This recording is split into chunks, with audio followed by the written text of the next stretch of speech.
Esse é o Mundo em Revolução e nós vamos falar agora sobre a situação na Ucrânia, hoje, dia 26 de dezembro de 2023, 8 horas da manhã aqui no Rio de Janeiro, 1 hora da tarde lá em Kiev, no momento que eu gravo esse vídeo, e tivemos uma excelente notícia: mais um navio da Frota Negra da Rússia foi afundado ontem, o navio Novocherkassk, que estava aqui no porto de Feodósia, foi atingido por um míssil, não se sabe qual míssil, se foi ATACMS, se foi Storm Shadow, Scalp, se foi Green 2, não sabemos qual míssil que atacou o navio aqui, mas o fato é que ele explodiu bonito. Segundo informações, ele estaria com uma carga de drone Shahed 136 para ser levado justamente aqui para o porto de Feodósia para ser lançado contra a Ucrânia. Ou seja, a explosão dos drones dentro do navio acabou gerando uma explosão esteticamente muito bonita e que danificou boa parte da cidade também, infelizmente, nesse caso, né? Mas o navio afundou. Não é a primeira vez que esse navio é atingido pelos ucranianos.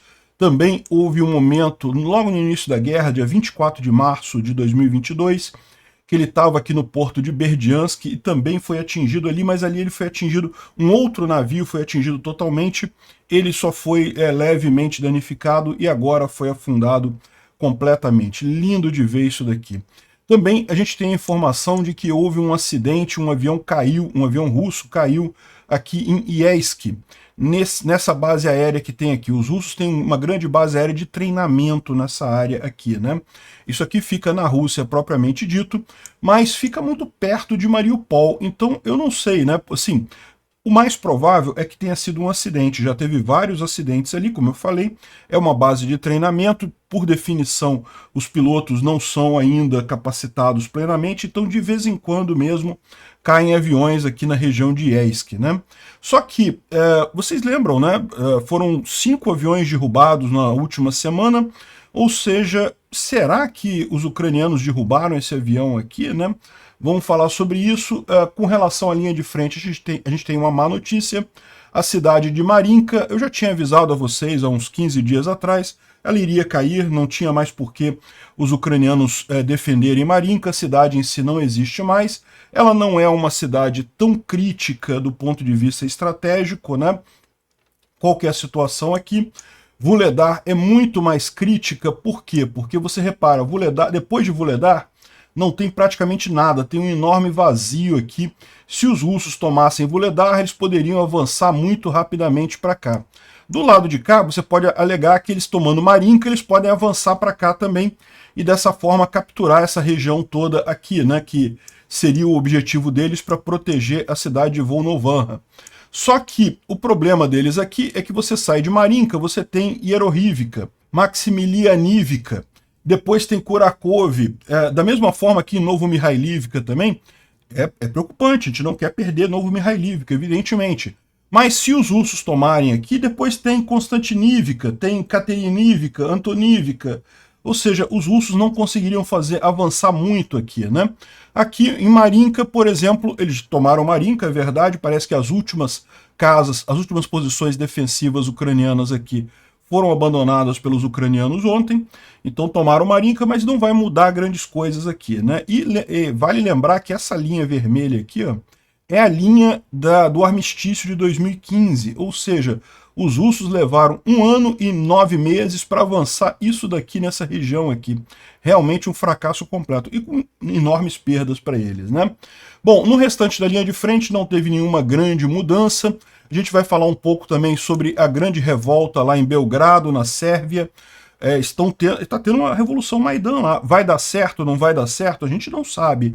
Mas certamente eles estão muito preocupados com isso por lá, né? E vamos falar também sobre a nova lei de mobilização da Ucrânia. A Ucrânia decidiu mobilizar 500 mil novos soldados. Vamos entender qual vai ser o processo, né? Vamos falar sobre essas e outras notícias em detalhes. Essas notícias foram sugeridas por Paulão Guedes, o original não se desoriginaliza, e várias outras pessoas. Obrigado aí ao pessoal que sugeriu as notícias lá no nosso site, no wrevolving.com. Obrigado a você que está assistindo o nosso vídeo. Se você gosta do nosso conteúdo, por favor, deixe o seu like e se inscreva aqui no canal, né? Pois bem, então vamos falar aqui sobre a Ucrânia. Realmente uma excelente notícia, presentão de Natal, mais presente de Natal. Papai Noel está sendo muito generoso com a gente esse Natal, né? Olha só, a Força Aérea Ucraniana confirmou que abateu 13 dos 19 drones Shahid que foram lançados na última noite. Os russos têm feito esses ataques com drones Shahid, principalmente visando bases aéreas, né? Mas a maior parte é derrubado. E o bonitinho é que o pessoal colocou aqui o navio da classe Ropusha, o Novochekarsk, que foi destruído ontem à noite também ali em Feodósia, né? Então vamos falar sobre isso, mas antes tem um outro aspecto que aconteceu aqui que, de novo, a gente não sabe. Olha só, tem reportes, né, de um avião militar russo que caiu próximo do aeroporto de Yeisk, na Rússia, né? Então tá aqui a fumacinha, o avião caiu mesmo, mas como eu disse para vocês, o aeroporto de Yeisk, que fica relativamente perto aqui, ó, Yeisk é aqui, ó, fica pertinho de Mariupol aqui, o Yeisk é na Rússia mesmo, é uma cidade russa. Só que não é a primeira vez que a gente vê assunto de avião caindo aqui, é relativamente comum, como eu expliquei. Assim, não é muito comum, mas é relativamente comum, porque aqui é um campo de treinamento dos russos, né? E aí ficou a dúvida, né? Será que a mesma arma que os ucranianos usaram para derrubar o Su-34 ali perto de Mariupol foi usado contra esse avião?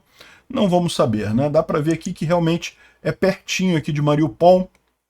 Então, aqui, ó, os residentes estão reportando também explosões próximos do aeroporto, indicando que esse avião teria caído por lá, né? Vamos aguardar para ver se tem alguma novidade nisso daí. Bom, teve também ataque na Crimeia ontem. Isso aqui é Cape Fiolente.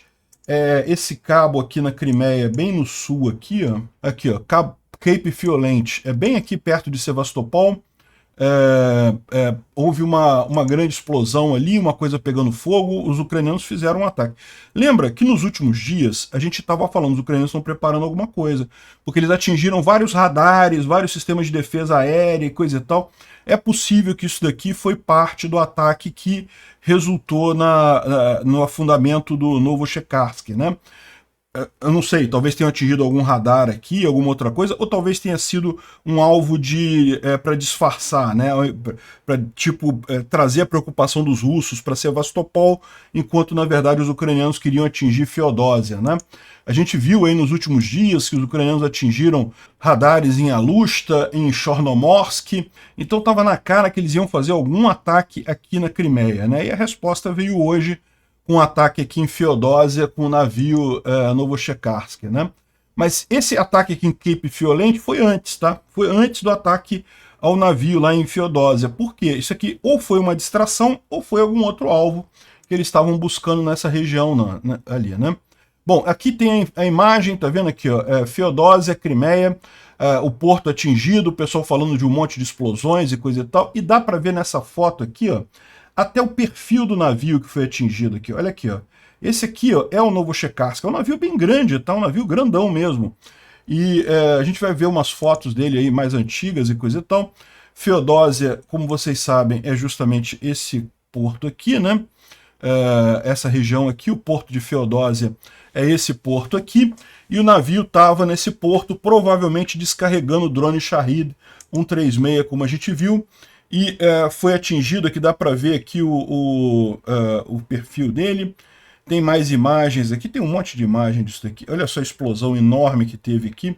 Explosão secundária. O rapaz desesperado aqui, ó.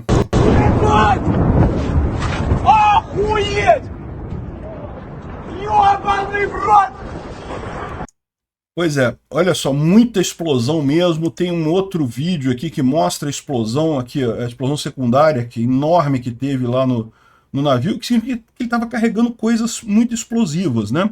O pessoal está falando de drone, mas pode ser até coisa maior, pode ser mísseis, pode ser algum tipo de munição.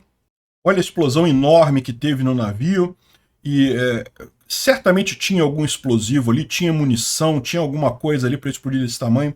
Isso daqui não é a explosão do míssil que os ucranianos lançaram, a explosão do míssil em si foi muito menor, né? Mesmo os mísseis ATACMS e Storm Shadow tendo uma capacidade boa de carga, isso aqui é impossível com o míssil.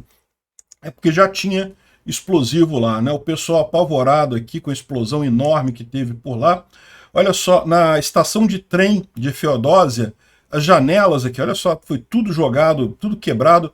Isso, de novo, isso aqui não foi um míssil. O míssil não tem carga explosiva para fazer isso. Olha só, tirou o batente da porta aqui, ó, deslocou o batente das portas, quebrou janela, destruiu a parte do centro ali da cidade. Realmente impressionante a quantidade, a enormidade dessa explosão, né? E o navio foi para o saco, né? Foi o segundo navio dessa classe que foi destruído. A gente está falando desse naviozinho aqui, ó. Isso aqui é a batalha naval ucraniana do Mar Negro, então os ucranianos vão só afundando os navios russos ali. Já tem um monte de coisa cortada aqui. E para quem fala assim, ah, mas ainda tem muito navio aqui, coisa e tal, lembra, meu amigo, que esses navios estão todos escondidos. Por quê? Olha só, neste momento, no dia 26 de dezembro, às 8 horas da manhã, horário de lá, então a coisa de umas 5 horas atrás aqui, haviam exatamente 0 navios russos no Mar de Azov e no Mar Negro. Ou seja, os russos ainda têm um monte de navio, mas cadê a coragem de botar esses navios para fazer alguma coisa, né? Um navio desse custa caro, meu amigo. A Rússia, neste momento, não tem condições de repor esses navios grandes lá da frota russa dela. Está perdendo todos eles e o detalhe é esse, né? Existe uma estratégia por trás disso daqui, a gente vai falar sobre ela daqui a pouquinho. Evidentemente que a Ucrânia está querendo dizimar a frota russa do Mar Negro, porque isso permite o transporte de grãos ali para Odessa, mas não é só isso. Isso daqui faz parte da estratégia também para retomar a Crimeia. A única forma que a Ucrânia tem para retomar a Crimeia historicamente sempre foi assim. Ela só é tomada de supetão e com fechamento, né? Foi o que a Rússia fez quando tomou a Crimeia em 2014. Eles já tinham muita força ali em Sevastopol, acabaram tomando a Crimeia rapidamente. Nas outras guerras sempre foi da mesma forma. Você cerca a Crimeia, ela tem poucos pontos de saída.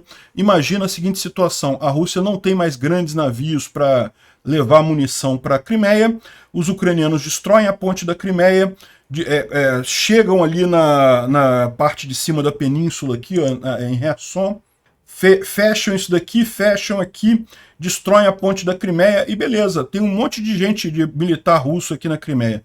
Eles vão fazer o que sem munição? A quantidade de munição que tem aqui é muito grande, mas é só com o tempo você ir destruindo os paióis de munição, destruindo as casas de munição, não tem como a Rússia repor. Mesmo que leve um ano esse cerco à Crimeia, fatalmente a Crimeia vai se tornar ucraniana. Enfim, essa é a estratégia deles aqui e dá para ver que está funcionando, olha só. Os russos não botaram, não tem um barco russo no Mar Negro ou no Mar de Azov hoje. Enfim, aqui ó, é o que está falando o pessoal aqui. Ó.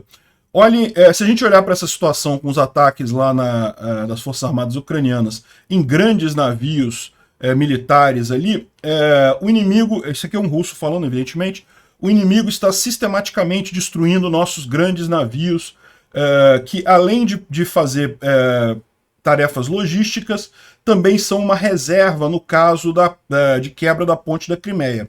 Depois que a maioria dos grandes navios estiverem desabilitadas, o inimigo pode lançar um grande ataque na ponte da Crimeia e sistematicamente atacar os cruzamentos no norte da Crimeia. E depois disso, o inimigo vai publicamente anunciar o bloqueio da Crimeia, o que vai criar um argumento para aumento de suprimento de armas de longo alcance. Não, é muito mais do que isso, como eu falei, na verdade vai ser realmente um bloqueio da Crimeia e os russos não têm como resolver esse problema, né? Historicamente, sempre isso foi o problema da Crimeia, uma relativa facilidade de você fazer bloqueios e o plano está funcionando muito bem, até aqui está indo muito bem, né? E os russos continuam com a tentativa deles de dizer que não, que destruímos o ucraniano também, que não foi bem assim, que a gente não perdeu tudo, que o navio foi apenas danificado. Olha só, o grande navio Novochekarsk foi danificado em Feodósia. Vocês viram a explosão ali, né? Enquanto estava repelindo um ataque pelas forças armadas ucranianas. E, segundo diz o ministro da Defesa russo, né? Durante o ataque, 2 Su-24 ucranianos que estavam lançando mísseis foram destruídos no lar. Onde? Cadê esse Su-24? Não tem lógica nenhuma isso. Olha o quão longe é da linha de frente isso, né? Aliás, isso é uma questão que está todo mundo se perguntando, que míssil foi usado aqui? Para pensar, o que os ucranianos têm que chegam aqui? ATACMS chega, o Storm Shadow, muito difícil chegar a Storm Shadow aqui, a distância é muito grande aqui para fazer isso, a menos que, como os Storm Shadows são lançados por avião, eles podem ter avançado aqui dentro e lançado isso daqui. Mas não chegariam perto daqui para lançar o bombardeio, né? Tem também o míssil Green 2, que é desenvolvido pelos próprios ucranianos. Também tem alcance para chegar aqui, né? Enfim, a gente não sabe. Se eu tivesse que chutar, eu chutaria que foi Storm Shadow Scalp. Por que isso? Porque quem anunciou a destruição do navio foi a Força Aérea Ucraniana. E lembra, o ATACMS e o Green 2 são lançados a partir do solo. Então a Força Aérea não é envolvida. A Força Aérea é envolvida para lançar o Scalp e o Storm Shadow, que são lançados a partir de aviões, né? Então, eles estão dizendo aqui que destruíram os dois Su-24, pouco provável isso, é mais a choradeira deles, né? Ah, disseram que uma pessoa morreu, eu concordo. Provavelmente morreu uma pessoa, o resto era tudo russo. Então não teve problema não conta como pessoa, né? Dois foram feridos como resultado do ataque à noite em Feodósia, e a infraestrutura de transporte está funcionando normalmente por ali. Eles dizem isso por quê? Porque a ponte da Crimeia, de novo, tornou a ser fechada mais uma vez ali, né? E como se não bastasse o óbvio, né? Só você ver a explosão que teve aqui para dizer que o navio tá inteiro, foi danificado e coisa e tal. Isso daqui é uma imagem de hoje de manhã do navio Novochekarsk, né? Ele foi danificado, eu diria que foi bem danificado, né? Sobrou um monte de ferro velho aqui, que até para usar como ferro velho vai dar trabalho isso daqui. Olha só, esse monte de coisa aqui, ó. Isso daqui é o navio Novochekarsk. Aqui, ó, nessa foto aqui dá para ver melhor aqui a identificação dos destroços, tá vendo aqui? Ó? Essa parte aqui é essa parte aqui do navio. Esse aqui era o navio original, antes de ser explodido. Essa parte aqui é a chaminé dele, aqui dá para ver a parte aqui da torre, aqui, dessa torre de comunicação dele aqui. Aqui também essa parte aqui, ó, dá para ver direitinho os restos dele. Meu amigo, para usar isso aqui para ferro velho vai dar trabalho, porque vai ter que içar esse troço todo, não consegue nem tirar daqui o que sobrou do navio, né? Enfim, mas é lógico, normal, russo mentindo, né? Já começaram ontem com os aviões lá. Aqui, ó, o pessoal falando aqui, ó, que os russos destruíram 12 F-16 e 5 Patriot. Viu aí? Fudemos os ucranianos tudo, e destruímos 12 F-16 e 5 Patriot, coisa e tal. E aí começaram a botar essa imagem aqui como seriam os aviões destruídos lá no aeroporto de Odessa e coisa e tal. Só que esqueceram que essa pista de pouso aqui, ó, que eles estão botando isso daqui, é conhecida. É a pista de pouso de saque, que os ucranianos destruíram vários aviões russos há coisa de 500 dias atrás. Para quem está acompanhando, aqui no meu canal eu lanço pela manhã o vídeo, né, do dia, falando sobre a situação na Ucrânia naquele dia, e tem um vídeo que sai na parte da tarde, com a thumb laranja, que é há 500 dias atrás. Então é o meu vídeo de 500 dias atrás, o que estava acontecendo naquela época, né?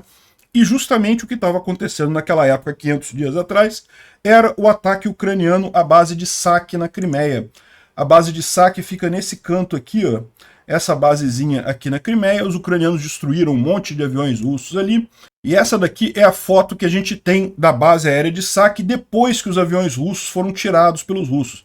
Dá para ver claramente os incêndios aqui, os aviões que foram destruídos, e a base aqui lá de saque, né? Os russos pegaram essa base e provavelmente fizeram algum Photoshop aqui, botaram alguma coisa em cima para botar aviões diferentes, embora esteja claro que esses aviões aqui não são F-16. Que avião é esse daqui não dá para saber. Isso daqui provavelmente foi Photoshop que eles fizeram. O pessoal apontando aqui que é mesmo a base de saque, porque dá para ver a coincidência das rachaduras no piso aqui, ó. Dá para ver direitinho isso daqui, não tem como você se enganar de base aérea. Então, das duas, uma. Eu até falei um negócio, né? Pode ser que eles estivessem mostrando aqui, ó, a foto com os aviões russos destruídos mesmo, né? Porque a gente sabe que os ucranianos destruíram um monte de aviões ali. A gente tem a foto de depois que os russos limparam a área. Dava para ver só a marca no chão do avião destruído. Será que eles mostraram pra gente o avião destruído mesmo, né? Enfim, muito engraçado isso daí. Teve outra coisa aqui também. Assim, tava recebendo até nota da comunidade aqui, ó.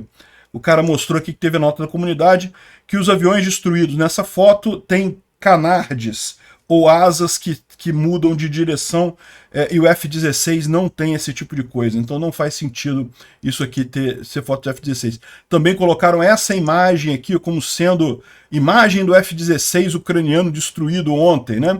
E, na verdade, isso aqui aconteceu em 2018, foi um acidente que teve na Bélgica com o F-16 belga, em 12 de outubro de 2018, então também não tem nada a ver com a Ucrânia. Aí o pessoal tá falando assim, pô, sacanagem, o pessoal russo já foi melhor.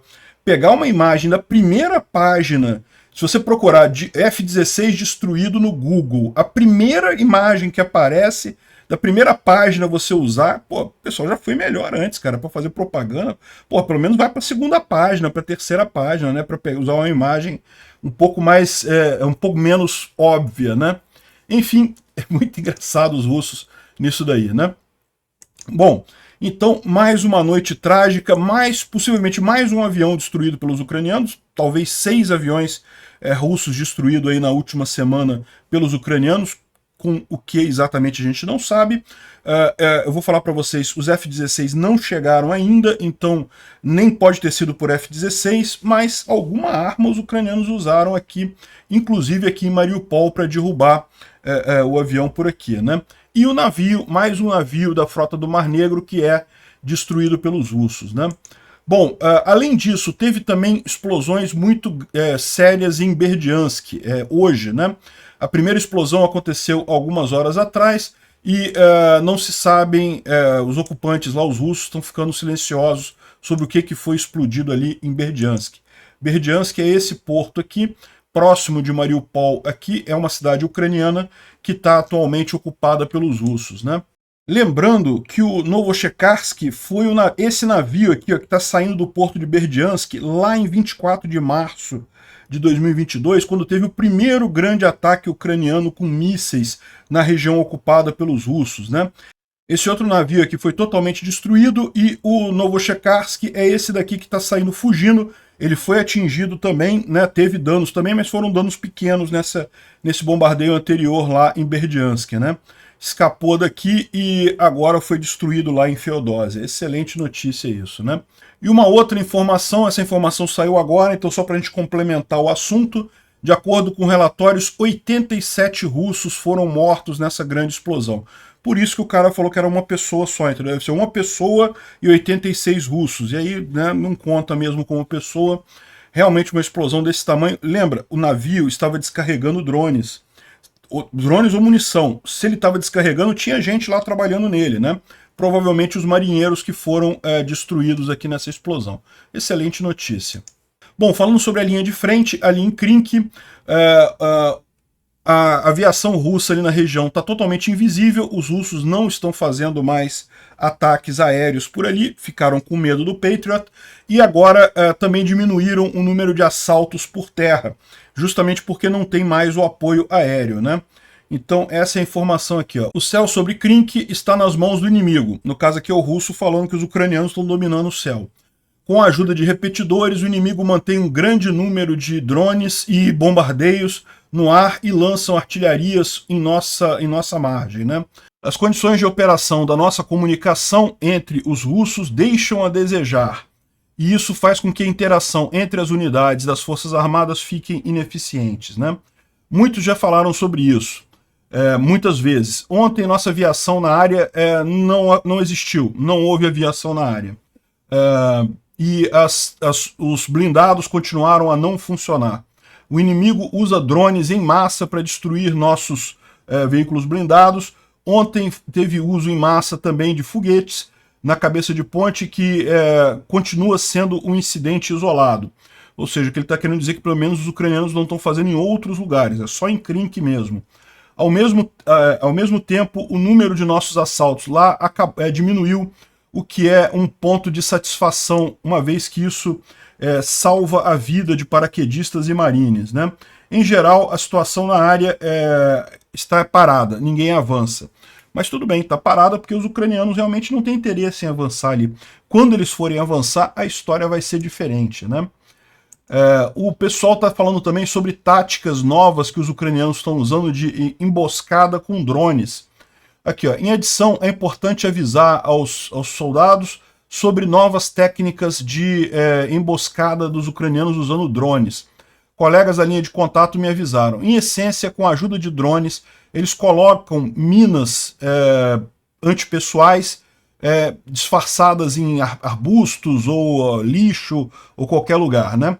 E aguardam por uma explosão. Então, quando aparece o veículo que vem evacuar os soldados feridos, eles percebem o local, o caminho que esse veículo fez, e eles colocam uma nova mina em ordem para detonar o veículo no caminho de volta, né?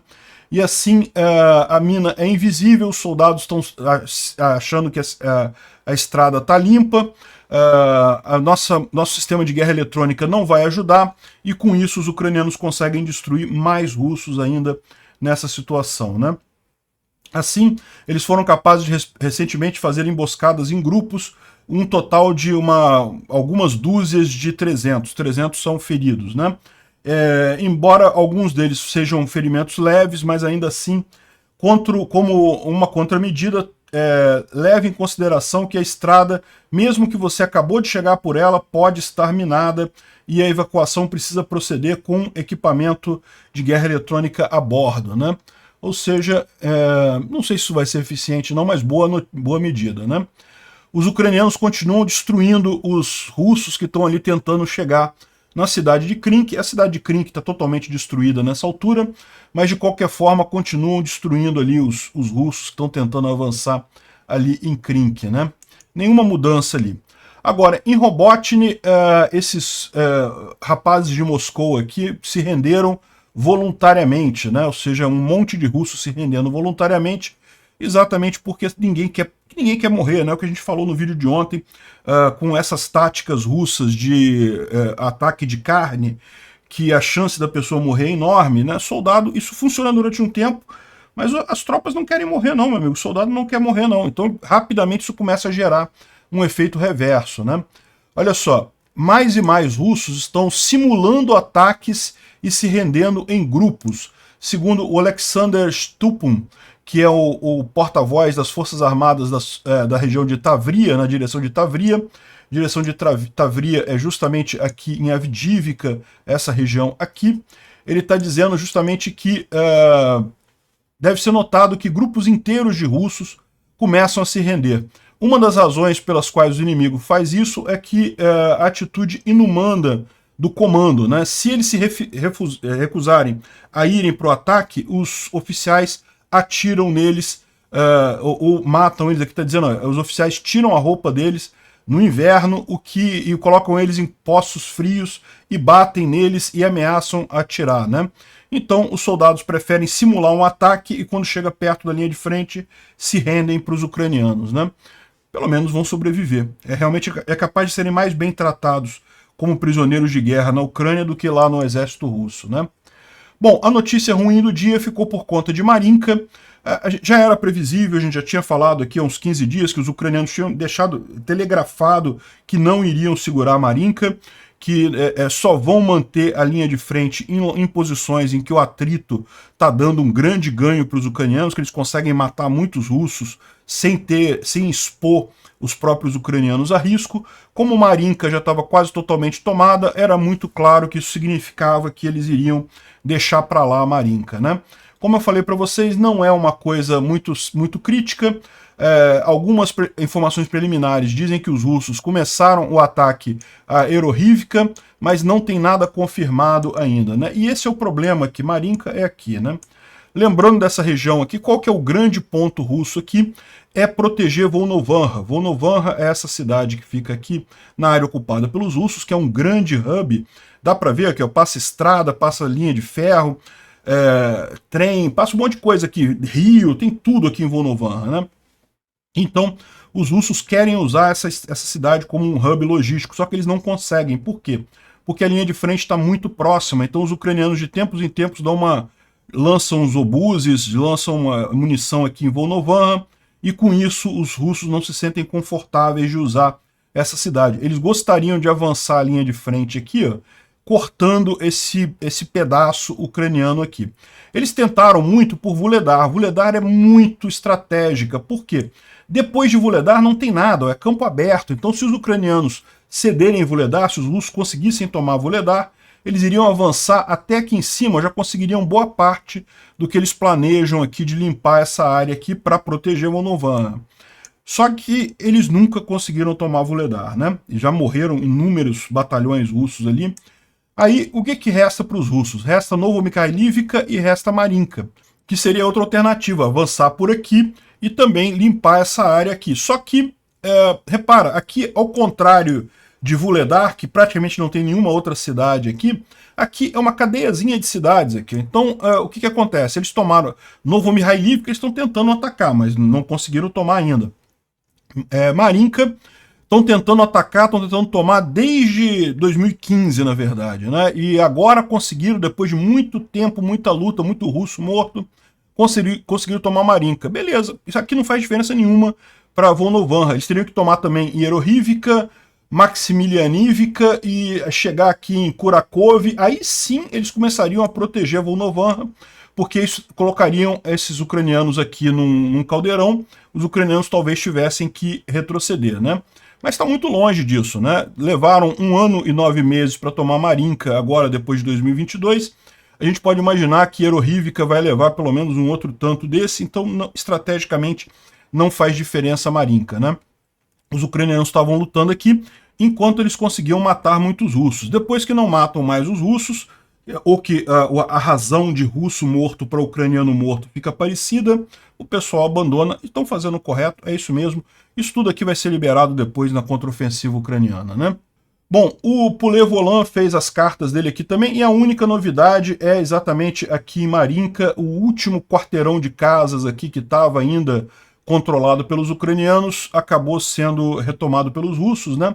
Em tese, ainda tem pedaços de Marinka na zona contestada, então assim, você poderia dizer, teoricamente, que Marinka não foi tomada ainda tem uma parte que está contestada, mas deixa pra lá, dá isso para os russos, tadinho. Perderam tanto avião, perderam tanto barquinho, tá bom, Marinka vocês podem tomar por enquanto, tá? Depois vai ter que devolver.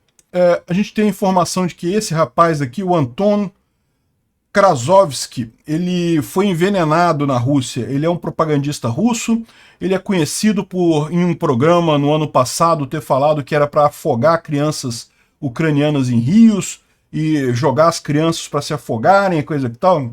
Você sabe, joguem eles em rios que tem uma corrente forte, isso é a tradição na Rússia e coisa e tal, né? Olha coisa linda para uma pessoa falar, né? Enfim, propagandista russo normal, parece que ele começou a vomitar e perdeu a consciência, está internado no hospital lá na Rússia, não se sabe se ele vai sobreviver, tomara que não. O pessoal já está fazendo brincadeirinha aqui que o Budanov foi levar umas laranjas para ele tomar lá, para ele se recuperar mais rápido, né, e já ir para o lado certo da coisa rapidamente, né. Segundo algumas fontes do Kyiv Post, a condição dele continua a deteriorar e provavelmente as últimas mensagens que ele postou na internet não foram feitas por ele mesmo, foram feitas por alguém da equipe dele. Que bom que ele não está recuperando. Bom, o governo ucraniano submeteu ao Congresso ucraniano, né, a Verovna Rada, uma lei para mobilização. Qual que é a ideia? Vai mudar a idade de conscrição de 27 para 25 anos. Então, hoje, lá na Ucrânia, só se faz mobilização de quem tem mais de 27 anos de idade, vai mudar para 25 anos de idade, né? Além disso, introduz um treinamento militar básico de 3 meses para todos os cidadãos entre 18 e 25 anos em todas as instituições educacionais, né? Isso é bacana, uma educação física para o pessoal, já vai treinando eles caso seja necessário mais adiante, né? Então, lembra, de 18 a 25 anos, você não é levado para lutar, você é apenas treinado na sua escola. A partir dos 27 anos, você pode ser mobilizado, né? A ideia dos ucranianos é mobilizar mais 500 mil soldados. Vocês lembram a grande preocupação do Zelensky, como é que ele paga por isso? Porque realmente tem um custo, né? Você manter um soldado, o soldado ele não vale nada se ele estiver sozinho, ele tem que ter roupa, ele tem que ter arma, ele tem que ter munição, ele tem que ter um monte de coisa. E para manter esse custo é complicado, mas a vantagem da Ucrânia é justamente que ela conta com apoio ocidental para esse tipo de coisa, né? Ou seja, o que os ucranianos estão fazendo é: olha, na situação atual não dá para fazer nada, então o que a gente vai fazer? Vamos poupar nossas tropas, evitar perder muito soldado e vamos preparar uma grande ofensiva. Eu tenho certeza que vai ser uma excelente... Vamos ter excelentes notícias ano que vem, né? Olha só, a gente tem a informação também do lançamento de um novo drone marítimo ucraniano chamado Mamai, e que, segundo estão dizendo, a grande vantagem dele é que ele pode acelerar a 110 km por hora. Gente, essa velocidade no mar é difícil, tá? Poucos barcos, poucas lanchas conseguem 110 km por hora no mar, né? Impressionante mesmo. Deve ser destruidor isso daqui contra os russos.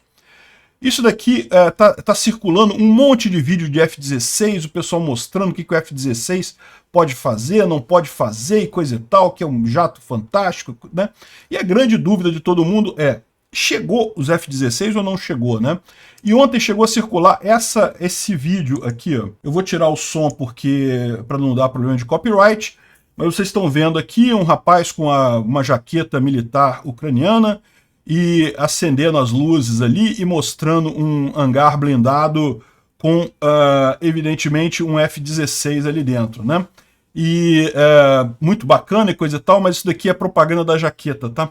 É uma propaganda da jaqueta. Essa jaqueta aqui tá à venda e coisa e tal. Eu gostei, achei bonito, inclusive, né? Então, isso aqui não tem nada a ver com um exército ucraniano falando de F-16 e coisa e tal. A gente sabe que tá para chegar. Deve chegar esse ano ainda, essa semana, né? Mas ainda não está lá na Ucrânia, né? E finalmente os protestos em Belgrado, né? Aqui você pode ver um policial batendo com um cacetete em civis que estavam protestando ali em Belgrado. Típico de ditaduras esse tipo de coisa, usar violência contra manifestantes. Aqui, ó, os enormes protestos que continuam acontecendo, passou Natal e o pessoal continua na rua protestando contra o Vučić, né, que é o Russet local lá, né, o candidato apoiado pela Rússia lá na Sérvia. A população da Sérvia quer ligação com a União Europeia, quer se afastar da Rússia, ninguém quer saber de comunismo, de ideia velha, que o Putin quer imperialismo russo, né? E o pessoal está chamando mesmo de Maidan sérvio, né? Ou seja, realmente o pessoal está muito parecido com os protestos da Praça Maidan. Não dá para saber se vai ter o mesmo efeito, evidentemente, né? A história é complicada e o Vučić tem a vantagem de saber que o que está acontecendo ali com ele, se ele fizer o que o pessoal fez, o que o Yanukovych fez com os manifestantes lá na Ucrânia, a situação tende a deteriorar, né? Então ele sabe o que fazer ali para evitar um problema. Agora, os protestos não param, né? Em determinado momento, alguma coisa vai ceder. Você sabe, dá a impressão às vezes de que ditaduras é impossível tirar o ditador de lá. Aqui no Brasil, o pessoal olha para o Alexandre de Moraes lá no STF, para o Lula, para essa coligação PT-STF, que está tão explícita aqui no Brasil, impedindo qualquer voz dissonante, qualquer um que critique eles. Pode parecer que é impossível derrubar esse tipo de ditadura, mas não. A democracia vai voltar no Brasil. Bolsonaro um dia vai ser candidato de novo, a gente vai poder votar nele de novo. Essa ideia de proibir candidato de oposição de concorrer em eleição, isso tem que acabar. É um absurdo esse tipo de coisa. No Natal, há 42 anos atrás, a bandeira soviética caía ali no Kremlin, era retirada, acabou a União Soviética. 2 meses antes do fim da União Soviética, o Haddad estava fazendo tese falando sobre o sucesso da economia soviética. Meses antes disso daqui, ó, de colapsar completamente, de acabar a União Soviética completamente, né? E é assim, não tem jeito não, meu amigo. Olha só, isso aqui é 43 anos, ou seja, um ano antes da União Soviética, foi a vez da Romênia, né? Isso daqui é a imagem dos ditadores aqui da Romênia sendo fuzilados em praça pública no Natal, justamente depois que a população impediu eles de fugirem do país. Um dia, toda a ditadura acaba. O Vučić, o ditador lá da Sérvia, o Maduro, o cara lá de Cuba, o cara da Nicarágua e o amigo desse pessoal todo, que é o Lula, tem que anotar isso daí. Um dia a ditadura acaba, meu amigo. Não dura para sempre, não. Obrigado por assistir o vídeo até o final. Se gostou do conteúdo, não esqueça de deixar o seu like, isso ajuda o canal a crescer e a chegar para mais gente. Se não gostou, deixe o dislike e explique nos comentários como podemos melhorar. Comente também sugestões de temas que podemos trazer por aqui.